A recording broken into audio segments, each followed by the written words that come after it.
Mr. Chairman, sir, I rise to apprise this august House of certain recent developments pertaining to Bangladesh. As honorable members are aware, India-Bangladesh relations have been exceptionally close for many decades over many governments. Concern about recent violence and instability there is shared across the political spectrum.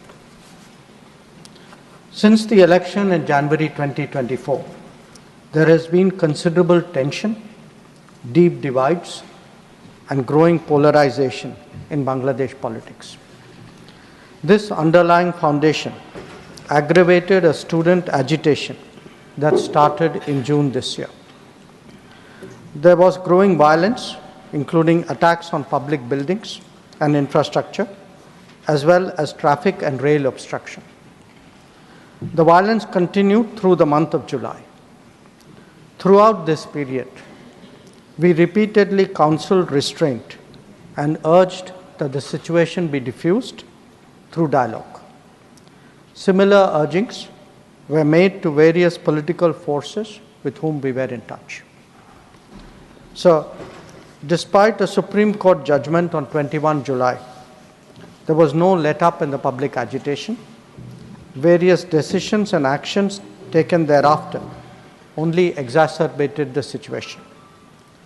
The agitation at this stage coalesced around a one-point agenda, that is that the Prime Minister, Sheikhhasina, should step down. On 4th August, events took a very serious turn. Attacks on the police, including police stations and government installations, intensified even as overall levels of violence greatly escalated. Properties of individuals associated with the regime were torched across the country. What was particularly worrying was that minorities, their businesses and temples also came under attack at multiple locations. The full extent of this is still not clear. Sir, on 5th August, demonstrators converged in Dhaka despite the curfew. Our understanding is that after a meeting with leaders of the security establishment, Prime Minister Sheikhhasina apparently made the decision to resign. At very short notice, she requested approval to come for the moment to India. We simultaneously received a request for flight clearance from Bangladesh authorities. She arrived yesterday evening in Delhi. The situation in Bangladesh, sir, is still evolving. The Army Chief, General Waqar-uz-Zaman, addressed the nation on 5th August. He spoke about assuming responsibility and constituting an interim government. We are in close and continuous touch with the Indian community in Bangladesh through our diplomatic missions. There are an estimated 19,000 Indian nationals there, of which about 9,000 are students. The bulk of the students, however, have already returned to India in the month of July on the advice of the High Commission.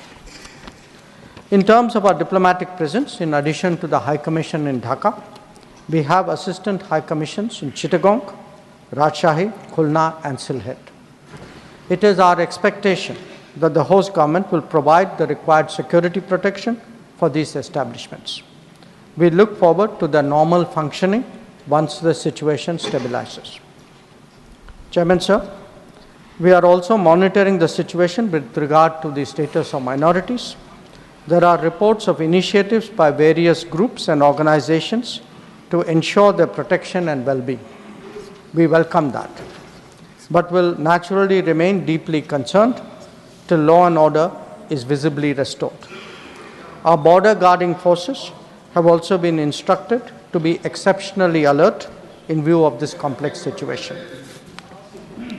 In the last 24 hours, we have also been in regular touch with the authorities in Dhaka. This is the situation as of now.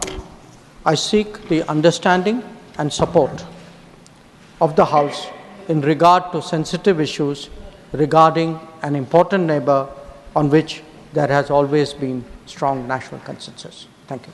Debate resumes. Shri Deepak.